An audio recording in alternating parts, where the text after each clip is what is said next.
Hey guys, आप सभी का वेलकम है गुरुकुल हब यूट्यूब चैनल पर। गाइस, आज की इस वीडियो में हम आपकी सबसे बड़ी समस्या का समाधान लेकर आए हैं और वो समस्या है कॉम्पिटिटिव एग्जाम में जीके को तैयार करना। जीके को तैयार करना एक सबसे बड़ी समस्या, फिर जीके में अच्छे मार्क्स लाना बहुत बड़ी समस्या है ना। जीके याद ही नहीं हो पाती है। तो कुछ ऐसी समस्याओं को देखते हुए आज की इस वीडियो में मैं आपको 4 तरीके बताऊंगा। उन चारों तरीकों को आपको बारी बारी से फॉलो करना है।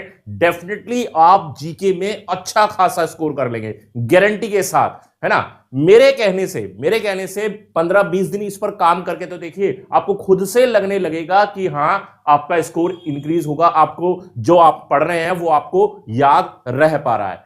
तो चलिए वीडियो को लेकर चलते हैं आगे और बारी बारी से मैं सारी चीजें आपको जीके के बारे में बताता हूं कि जीके को आपको कैसे इंप्रूव करना है। जीके है, जीएस है, ठीक है, साइंस है, तो ये बहुत जरूरी पार्ट हो गया है आज के इस कॉम्पिटिटिव दौर में। सबसे ज्यादा अगर एग्जाम में वेटेज है तो वो भी जीके जीएस की ही वेटेज है ना। तो ऐसे में अब बिना इसके तो एग्जाम पास किया नहीं जा सकता, तो बहुत ज्यादा जरूरी है। तो इसमें जो सबसे पहला हमारा मेन पॉइंट आएगा, ठीक है, सबसे मेन पॉइंट देखिए, यहां पर एक चीज ध्यान रखनी है कि कोई भी चीज को अगर हमें करना है तो सबसे पहले हमें मन में ठान लेना है कि हां जी, हमें इस काम को करना है। तो मैंने जो आपको 15-20 दिन का टाइम दिया है कि आप 15 से 20 दिन इसको करके देखिए, डेली, है ना। डेली इस पर काम करके देखिए, आपको अच्छे रिजल्ट मिलने लगेंगे। तो सबसे पहले आपको करना है एक बेस्ट किताब का चयन, बेस्ट बुक, कोई भी बेस्ट बुक जो भी आपको अपने हिसाब से बेस्ट लगती है, ठीक है, जो भी आपको अपने हिसाब से बेस्ट लगती है। आप लूसेंट से पढ़ते हैं, आप यूनिक से पढ़ते हैं, आप अरिहंत की कोई बुक है ना, आप किसी कोचिंग इंस्टीट्यूट में पढ़ते हैं, वहां से आपको जो नोट्स मिला हुआ है वो आपके लिए बेस्ट है। जो भी आपको अपने हिसाब से बेस्ट लगता है वो आप पढ़ लीजिए, ठीक है। मैं जो मुझे बेस्ट लगती है मैं वो किताब आप खोल लेता हूं, ठीक है। मेरे हिसाब से जो बेस्ट है मैं वो आपके सामने यहां पर, तो ये मेरी अपनी खुद की किताब, ठीक है, खुद की किताब है मेरी अपनी। तो उसी किताब को हम खोल लेते हैं यहां पर और इसी के जरिए मैं आपको बताऊंगा कि कैसे हमें इंप्रूवमेंट लाना है अपनी पढ़ाई में। मान लीजिए यही हमारा एक टॉपिक है, मान लीजिए ये हमारा चुंबकत्व एक टॉपिक आ जाता है, ठीक है। कौन गया? हाँ जी। अब इस टॉपिक को आपको पढ़ना है, आपके एग्जाम में मान लीजिए ये पूछा जा रहा है, ठीक है। तो थोड़ा और बड़ा कर लेता हूं मैं, चलिए। तो चुंबकत्व आज का हमारा मान लीजिए टॉपिक हो जाता है और इस टॉपिक को हमें पढ़ना है। तो हमारी फर्स्ट प्रायोरिटी क्या रहेगी कि पहले हम इस पूरे टॉपिक को अपनी बुक से पढ़ लें, है ना। एक तरीका तो यह है कि पहले हम इस पूरे को अपनी बुक से पढ़ लें, ठीक है। दूसरा होता है कि दूसरा जो पहला है, पहला मैंने बताया आपको बेस्ट बुक का चयन करना है। कोई भी बेस्ट बुक आपके लिए हो सकती है और उसकी समय रहते उसकी रीडिंग कर लेना। मतलब एक बार इस पूरे टॉपिक को आप रीड कर लीजिए, एक बार पूरे टॉपिक को रीड कर लीजिए जो भी आप टॉपिक पढ़ रहे हैं। अब दूसरा पॉइंट क्या होगा, यहां पर आपको खुद के नोट्स तैयार करने हैं। नोट्स कैसे तैयार करने हैं वो मैं आपको बताता हूं। दूसरे पॉइंट जो हमारा मेन पॉइंट है, ठीक है। अगर गाइस आपको ये वाली ही किताब चाहिए जो मैं आपको आपके सामने दिखा रहा हूं, तो लिंक मैंने डिस्क्रिप्शन में दे रखा है। हिंदी और इंग्लिश दोनों भाषा में आपको ये किताब मिल जाएगी। इसमें पूरा है history, geography, polity, economy, science के तीनों part, physics, chemistry, biology, complete book है। तो देखिए यहां से हमारा ये टॉपिक शुरू होता है कि चुंबक की खोज सर्वप्रथम 8वीं शताब्दी ईसा पूर्व एशिया माइनर में मैग्नीशिया नामक द्वीप पर की गई। अब पहला सवाल यही बनता है जी, मैग्नेट जो है, चुंबक की खोज कहां पर की गई थी, एक पहला सवाल। तो इसको आप पॉइंट आउट कर सकते हैं। आप अपने पास एक पेन पेपर रखें, नोटबुक रखें और वहां पर इसको पॉइंट आउट कर लें, इसको लिख लें कि चुंबक की खोज 8वीं शताब्दी में हुई थी। कहां पर? एशिया माइनर में मैग्नीशिया नामक एक आइलैंड पर, एक द्वीप पर। तो एक सवाल आपका यहां पर तैयार हो गया। हुआ कि नहीं हुआ? वीडियो देखते देखते आपको याद हो गया होगा कि चुंबक की खोज 8वीं शताब्दी में, है ना, 8वीं शताब्दी ईसा पूर्व में एशिया माइनर में मैग्नीशिया नामक द्वीप पर हुई थी। समझ में आ गई बात? प्राकृतिक रूप से पाया जाने वाला चुंबक लो अयस्क मैग्नेटाइट होता है। जो प्राकृतिक रूप से, जो नेचुरली पाया जा रहा है, उसको क्या बोल रहे हैं? लोह अयस्क, उसको मैग्नेटाइट बोलते हैं। मैग्नेटाइट क्या है? एक चुंबक है। अगर सवाल पूछा जाए कि मैग्नेटाइट इनमें से क्या है, तो एक लोह अयस्क है और क्या है? वो चुंबक है, ठीक है। चुंबक को कभी कभी लोह-स्ट्रोन भी कहते हैं। ये दूसरा तीसरा पॉइंट हमारा बन जाता है। मान लीजिए दूसरा पॉइंट ये मैग्नेटाइट वाला हो गया, ठीक है। इस तरीके से आपको पूरे टॉपिक में जितने भी पॉइंट बनते हैं, 40 पॉइंट बनते हैं या 50 पॉइंट बनते हैं, वो 50 पॉइंट आप अपने एक नोट के एक पेज पर लिख लीजिए, है ना। एक पेज पर लिखते चलिए। मान लीजिए आपने इस पूरे टॉपिक को रीड करने में 30 मिनट लगाए और लिखने में मैं मानता हूं भाई साहब आपको 1 घंटा लग गया, यानी कि 60 मिनट का समय लग गया। तो 1.5 घंटे में भैया आपने पूरा टॉपिक भी तो तैयार कर लिया, पूरा टॉपिक तैयार कर लिया। अब नेक्स्ट टाइम जब आप रिवीजन करेंगे तो आपको पूरी बुक उठाकर नहीं पढ़नी है, आप केवल जो अपने बनाए हुए नोट्स हैं उसको रीड करना है। 2 बार 3 बार 4 बार 10 बार उसी को रीड कीजिए, उसी को पढ़िए। कोई दिक्कत है फिर से एक बार सरसरी तौर पर पूरा का पूरा टॉपिक रिवाइज मार दीजिए, मतलब कैसे अपनी बुक से रीडिंग मार दीजिए। कहीं कोई डाउट है, कोई संदेह है किसी भी चीज में, बात समझ में आ गई। तो इस तरीके से जो भी आपकी बेस्ट बुक है, देखिए बेस्ट बुक का चयन करना बहुत ज्यादा जरूरी है। क्यों जरूरी है? क्योंकि भाई अच्छा कंटेंट पढ़ोगे, वो कंटेंट पढ़ना है ना जो एग्जाम में पूछा जाएगा। एग्जाम ओरिएंटेड चीजें पढ़ना आपके लिए ज्यादा जरूरी है।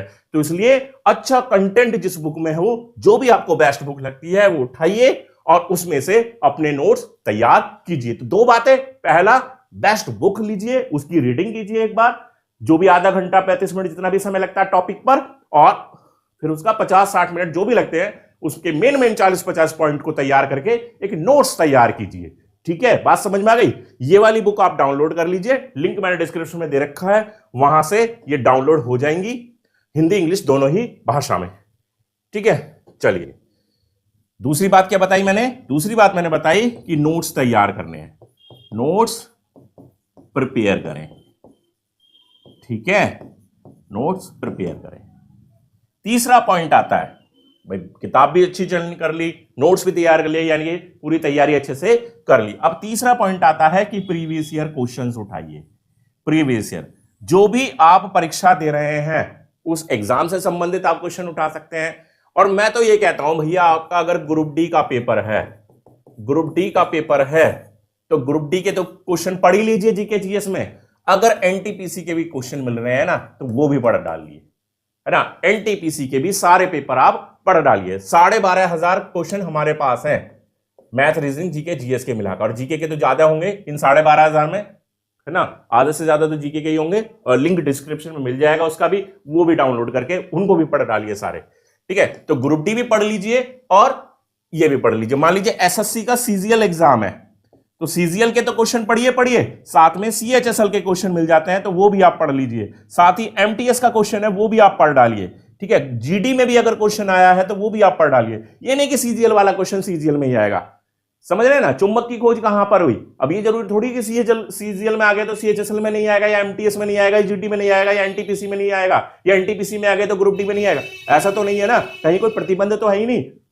तो बिल्कुल आप प्रीवियस ईयर क्वेश्चंस को अच्छे से, बहुत अच्छे तरीके से इनको देखिए। ठीक है, ये 3 बातें बहुत ज्यादा जरूरी। अब आता है हमारा चौथा पॉइंट। चौथा पॉइंट सबसे बड़ा पॉइंट, इन तीनों पॉइंट के बाद वो चौथा पॉइंट बहुत ज्यादा जरूरी है। भाई बच्चे इसको भी कर लेंगे, इसको भी कर लेंगे, और मेरे कहने से भाई इसको भी कर लेंगे, लेकिन चौथा पॉइंट अगर नहीं करोगे तो ये करी हुई सारी मेहनत आपकी बेकार चली जाएगी। समझ रहे हैं ना मेरी बात को, कि अगर आप चौथा पॉइंट यहां पर नहीं अप्लाई करेंगे तो करी हुई सारी मेहनत खराब चली जाएगी। और चौथा पॉइंट क्या है? रिवीजन। जी हां, जो भी चीजें हम पढ़ते हैं उसका रिवीजन बहुत ज्यादा जरूरी है। मेरी बात को बहुत ध्यान से समझना। मान लीजिए हमने एक टॉपिक पढ़ा और एक टॉपिक को पढ़ने में हमें 2 घंटे लग गए, मतलब उसको हमने पढ़ भी लिया और भैया उसका हमने नोट्स भी तैयार कर लिया, रीड भी कर लिया और नोट्स भी उसका तैयार हो गया आपका। ठीक है, 2 घंटे का इसमें पूरा समय लगा। क्लियर? पहले दिन, दूसरे दिन भी आपने एक टॉपिक पढ़ा, तीसरे दिन भी आपने एक टॉपिक पढ़ा, चौथे दिन भी आपने एक टॉपिक पढ़ा, 5वें दिन भी आपने एक टॉपिक पढ़ा, और 6ठे दिन भी आपने एक टॉपिक पढ़ा। तो मेरा कहना यह है कि जब 6 टॉपिक आपके हो जाए, जब 6 टॉपिक आपके हो जाएं तो इन 6 के 6 टॉपिक का एक दिन रिवीजन जरूर कर लीजिए। रिवीजन, ठीक है, 6 टॉपिक हो जाए तो एक दिन सेलेक्ट कर लीजिए, संडे का दिन कर लीजिए कि संडे के दिन मुझे नया कुछ नहीं पढ़ना है, इन 6 के 6 टॉपिक का रिवीजन आज मुझे करना है। कहां से करना है? जो अपने खुद के नोट्स आपने बनाए हैं उन्हीं से रिवीजन करना है। क्लियर? पहले आप रीड कर चुके हैं, नोट्स आप बना चुके हैं, नोट्स का रिवीजन आपने उसी टाइम पर भी कर लिया था जब आपने वो नोट्स तैयार किए थे। अब आप उसको अलग से एक बार उसका रिवीजन कर रहे हैं। समझ में आ गई मेरी बात? और जब आपके आगे आगे ऐसे ऐसे हफ्ते बाय हफ्ते जैसे आगे बढ़ते चले जाएंगे, फिर एक रिवीजन, ये तो हो गया आपका वीकली रिवीजन, ये तो हो गया आपका वीकली रिवीजन, फिर आपको मंथली रिवीजन करना है। ठीक है, मंथली रिवीजन जब आप करेंगे उस दिन आप कुछ और मत पढ़िए, मतलब मैथ और रीजनिंग को भी उस दिन थोड़ा सा साइड बाय साइड रख दीजिए कि भाई जीके ज्यादा दिक्कत करता है, तो इसलिए जीके का रिवीजन आज मुझे पूरे मंथ में जितना भी मैंने पढ़ा है उसका रिवीजन मुझे जरूर करना है। ऐसे आप अगर तैयारी करेंगे तो डेफिनेटली गाइस आपका स्कोर है 90+ आता नजर आ जाएगा। आप वो टॉपर स्टूडेंट बन जाएंगे जो आस पड़ोस में आपको कभी कभी देखने को मिल जाते हैं, आप खुद ही वो बन जाएंगे, है ना। ये कुछ अलग हटके करने वाली चीजें हैं, ये कुछ अलग हटके करने वाली चीजें, लेकिन ऐसा नहीं है बहुत मुश्किल है, सिंपल सा तरीका है भाई, पढ़ते तो जब भी हो, लेकिन वो रटन विद्या वाली चीजें है ना, वो आपके दिमाग में भरी हुई है, रट्टा लगानिया है ना, और पढ़ने बैठे हैं सोच रहे हैं उस पुष्पा के बारे में, समझ रहे हो जो मूवी आई थी पुष्पा।